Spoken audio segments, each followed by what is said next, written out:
Morning, all. So today I'm going to start with naming off my 15 favorite Boston Bruins of all time. This is where there's a fine line here. So, with player movement being as it is, I had to say, all right, some of these guys may have been my favorite players, but they may not qualify for my favorite players as Bruins. So there are some guys who came through town that I liked them a lot, but I liked them a lot before they came to Boston. Players who became more successful after they left, so they're going to be more identified or are more identified as members of other teams. And with Boston's rather liberal movement, I want to say in parts of the late 80s, early 90s, and in the early 2000s in that area, it's quite a list. Now, I'll do a few honorable mentions. An honorable mention to Joe Thornton. Yeah, I know. He was not one of my favorite Boston Bruins through a lot of his run. And sadly, just when he was coming into his own, they decided to move him. Um, yeah, that was probably a bad decision at the time. And then honorable mention as well, Gord Kluzak, who's known for all the injuries and whatnot, but Gord Kluzak was a pretty darn good defenseman as well. Dave Christian, not a Bruin for a particularly long time, and I could mention Brian Propp here, but Propp did not play very long as a Bruin, so he will show up when I do my favorite Flyers of all time. So, all right, all of the preamble out of the way. My 15 favorite members of the Boston Bruins ranked. All right, and Marchand is not on the list, so people are waiting for Marchand. He's not on the list. Number 15. I have to have him on the list because Tim Thomas was absolutely fantastic. But he drops down the list for the year he left and how I felt about him at that stage. And then he ends up going somewhere else. Just a lot of stuff that happened where it felt like at the time Thomas put himself before the team, and that bothered me. And so he's still top 15. I still acknowledge how amazing he was during 2011, and there were a couple of other seasons there where he was absolutely fantastic as well. But it does hurt the overall standing. And I know the stuff that's come out lately. I know there's explanations for all of it, but still, for me, I put him at 15th on the overall list, not overtime list. Number 14.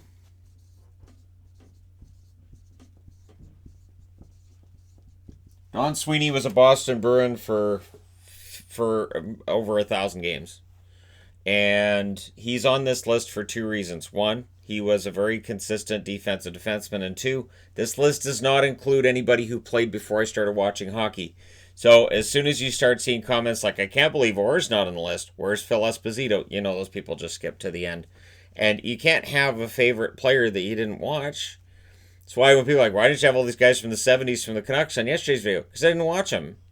It'd be absolutely incorrect if I went, well, honestly, my favorite Canuck of all time was Gary Suitcase Smith. Who can forget that game I didn't watch? Like, come on.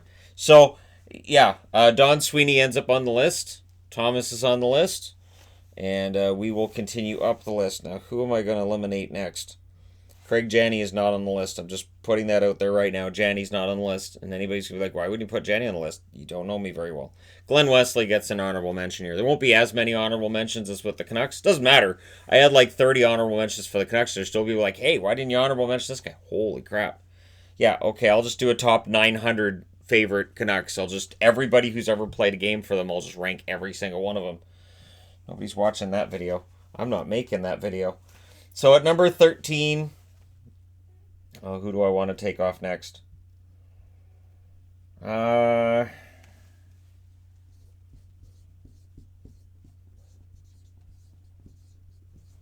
Joey Juneau. When Joe Juneau came into the NHL, it was sort of this guy's pretty darn good right out of the gate kind of situation. And I didn't see it coming as a Bruins fan even, and it was fantastic. Absolutely great right out of the gate. Really, really good player for those first few years. Petered out at some point, but still, Joe Juneau was part of a Bruins team that I really, really liked quite a bit. And so he ends up at 13. And number 12, and likely to move up the next time I do this list,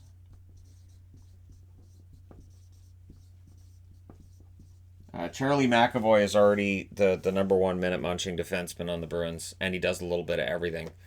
He was really snake bit as a goal scorer throughout most of this 2019-2020 season, but his compete effort and just how complete a defenseman he really is. We talk about future Norris and all this other wonderful stuff. McAvoy will end up in that discussion. I don't like to predict who's going to win Norris trophies in the future because there are so many good defensemen in the NHL. There is not a team you can't name a really good defenseman on right now. There isn't.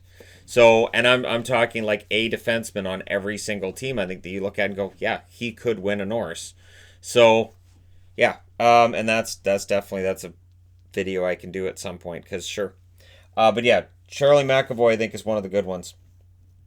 Number 11. So this is the last one outside the top 10. This is where it gets kind of tough for me as a fan. But I'm old enough. I'm old enough to remember Rick Middleton. Yes, I am. And Middleton, I've talked about him being underrated in the overall grand scheme of things, which I think he was. But Rick Middleton, pretty darn good player for the Bruins. And at the time where I started cheering for the Bruins especially, he was still a prominent member of the team. So Middleton, it's a shame he didn't end up hitting 1,000 points. Not a Hall of Famer, but still, excellent player overall. I don't think I've done a video on the career of Rick Middleton. I'm trying to remember. I don't think I have. I might have, though. It sounds remotely familiar, but again, with all of the videos I've done, it's understandable that I may not know whether or not I've done a career video on a player. I've actually made up boards on career videos, shot the video, and then gone for the upload and gone, oh. And then realized I did a career video on that player already and gone, oh. All right. So, when you've done as many videos as I have, it's easy to forget which ones you've done and which ones you haven't. So top 10, and this is good because this is still just the top first 10 names I wrote down off the top of my head. So this is pretty accurate then to my favorites. Again, this is my favorites, not the best. The best is different than my favorites. I go through this every time I have a favorite list. Well, where's so-and-so? He wasn't one of my favorites. He wasn't. Back to the Canucks video yesterday. Yeah, what I remember when the Canucks were really good too was times where Burrows and Kessler were egging on the opposition, and that would get the other team fired up, and I'd be like, if you guys could just shut up for a bit, that'd be great. So there are certain players. That's why Marchand's not on the list. Marchand's an absolutely fantastic player. He's not on the list for Boston because there are too many times where I feel like he's helped the other team. And there's people like, oh, he should be suspended. Yeah, if he was suspended from this game, Boston would have won it. But because he's in there and he does something stupid, they lost it. So, all right. Number 10. Yeah, I'll go with this guy at number 10.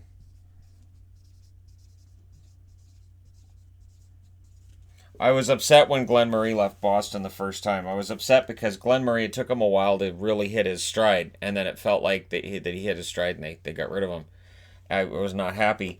He was known as Little Cam, as in Little Cam Neely. Like, he did a little bit of everything, but he wasn't as big as Cam Neely.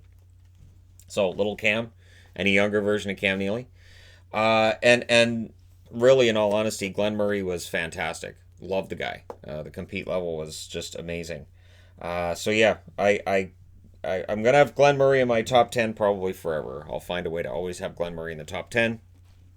He's a Bruin that it's kind of easy to forget in the grand scheme of things. Again, if you're talking about like guys like Phil Esposito, Jean Martel, or Johnny Busick, I should say, not Jean Martel, and Bobby Orr and whoever else from Boston's lore, it's easy to forget Glenn Murray. Not for me. I will not forget. Next time I do a favorites list of Boston, I'll totally forget Murray now that I've said it. Number 9.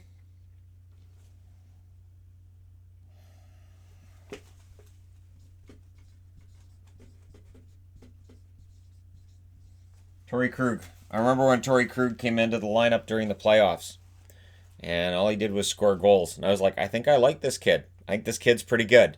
And he's done nothing since then to make me think he isn't pretty good. Now, the 5-on-5 defensive side of his game, there's times where that's not fantastic, but he's still a pretty darn good player. I like Torey Krug quite a bit. I think that he's one of the best defensemen I've seen for the Bruins, although there's more defensemen on this list than you saw with the Canucks yesterday. The thing with the Canucks with defensemen, not fantastic. The Bruins, on the other hand, they've had a really solid list of defensemen throughout their history. Pretty strong crop of defensemen all around. So yeah, Torey Krug slots in there. So next up, I'll put number 8.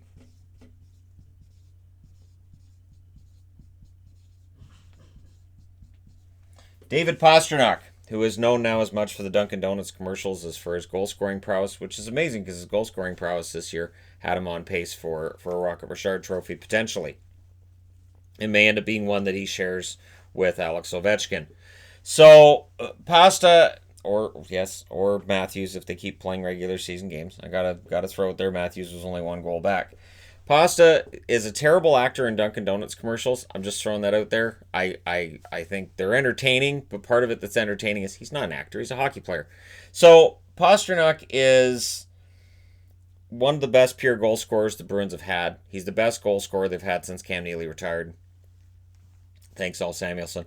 And then, Pastrnak is really the future of that offense because Bergeron's on the north side of 30, as is Marchand. So at some point, Pasternak's going to be the guy. So when Bergeron and Marchand slow down, Pastrnak should technically still be in his prime. And then it's a matter of who else the Bruins surround him with, but he is the guy they'll be surrounding players with in the future. Number 7. Yeah, I'll put him here. Back to the blue line. Zdeno Chara. I've said before, I've seen him live at games in Vancouver a few times, and he's too big for a human. He is just, and if you haven't seen Zdeno Chara play live, seriously, the TV doesn't do it justice just how much bigger he is than most of the other players on the ice. It is kind of ridiculous, and he's a very powerful player as well.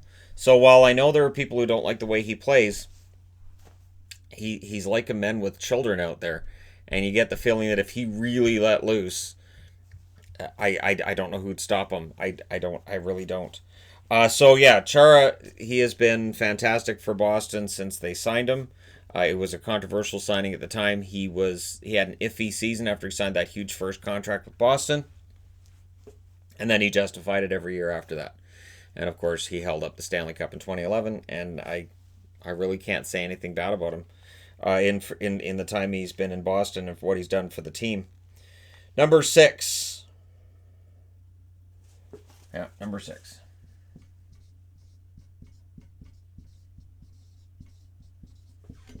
Tuukka Rask.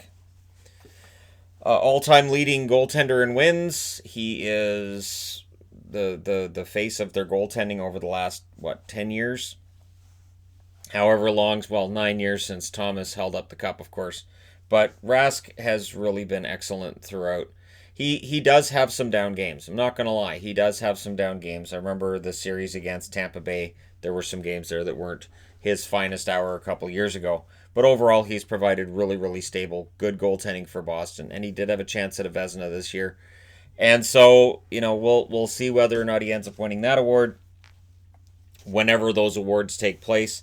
But Rask has earned his spot as one of my all-time favorite members of the Boston Bruins. And you even hear Tuke chants from fans in other buildings. And I always get the feeling okay, I know that's a lot of Boston fans, but there's some fans in that crowd that aren't Boston fans that are chanting Tuke right now because it's fun. It's fun to say. Milan Lucic isn't on this list either. So by the time I reach the top 5, you got to know Lucic isn't on this. Lucic drove me insane. So if you're looking for Milan Lucic, I'm sorry, but there were too many times that he drove me nuts as a Bruins fan. Number 5. Now we're really into my favorites here.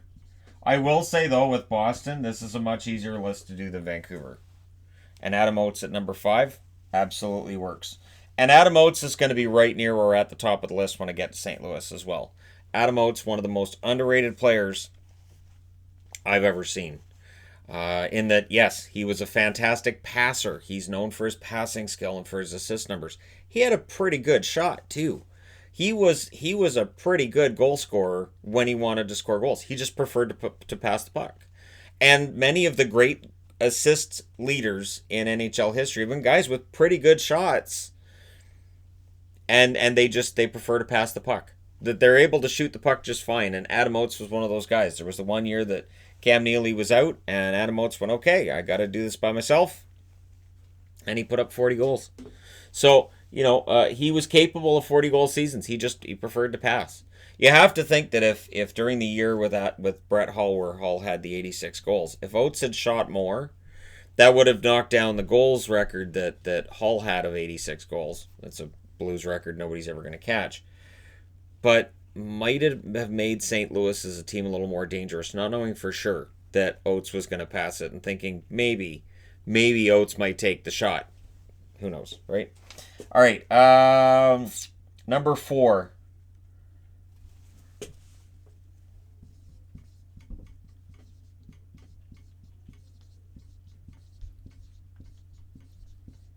Number 4, one of the most popular, beloved Bruins, because even fans of other teams don't hate him, and that's Patrice Bergeron. That's the measure of a Bruin, is do other fan bases hate him? No? Wow, really? And Patrice Bergeron generally is well-respected league-wide, both by players, by fans, obviously by coaches. Bergeron, one of the best two-way players that I've ever seen.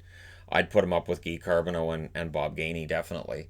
Lettinen, like there's numerous. So Bergeron is one of my favorite Bruins. He has been a Boston Bruin for so long. It's going to be upsetting when the day comes that he says, all right, I'm going to retire. It'll be understandable. He's given his heart and soul and bled for the team more times than I can count. But Bergeron has been really sort of fantastic. And so, yeah, he belongs in that top 15. I can't not have him in the top 15. I couldn't not have him in the top 4. I have to have him above Oates, just for the sheer amount of time he's been there and just for how solid he's been throughout. Number 3. This is tough. Yeah,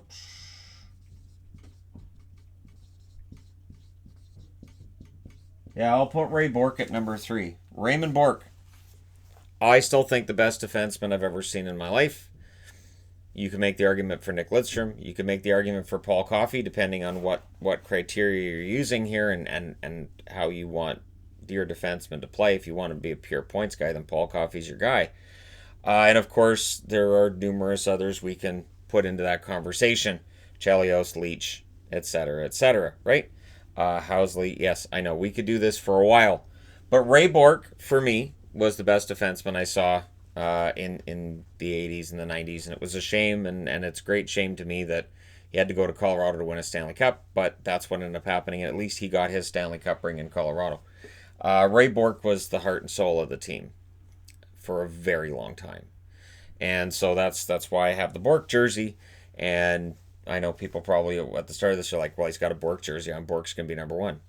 Not really, no. While he was one of my favorites from that team, he wasn't my favorite. So when we get into when I started cheering for Boston, Andy Moog went to Boston from Edmonton. I felt that Edmonton gave Andy Moog a raw deal. I felt that Andy Moog was a better goaltender than Grant Fuhr. That was my belief at the time. I was a teenager, so there was some angst in there. But yes, Andy Moog going to Boston, I was one of the reasons I started really cheering for the Boston Bruins. I'd been kind of on the fence before that, but Moog going there, I was like, you know what? I love Andy Moog. I want him to prove to Edmonton that they made a mistake, that they should have played him more, and they should have had some faith in him in the playoffs.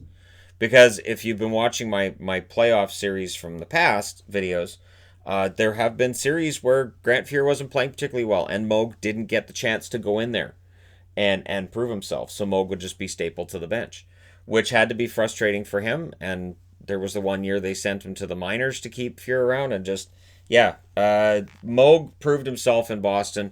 And if he had been with any organization outside of Edmonton throughout the 80s, his wins totals would end up being higher. He would have played more, and maybe he's in the Hall of Fame. So, Andy Moog, I've stated for years I think he belongs in the Hall of Fame, but I understand the pushback I get from that. Okay, and we move along. Number 1, for anybody who started this video and thought it was going to be anybody else, I don't know what to tell you. Cam Neely, one of my all-time favorite players, and absolutely had to be number one on this list. It can't be anybody but Cam. Cam Neely was it. When he left Vancouver and went to Boston, keep in mind he and Moog around the same time. Bourque I already really liked. So when people talk about how could you have cheered for Boston, this is why.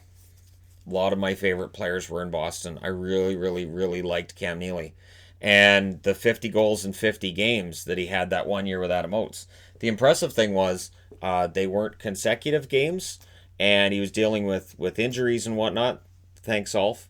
And Cam Neely had an amazing career. And it would have been even better if he hadn't met Alf Samuelsson, but that's a whole conversation for another time. So there you go, my top 15 favorite Bruins of all time.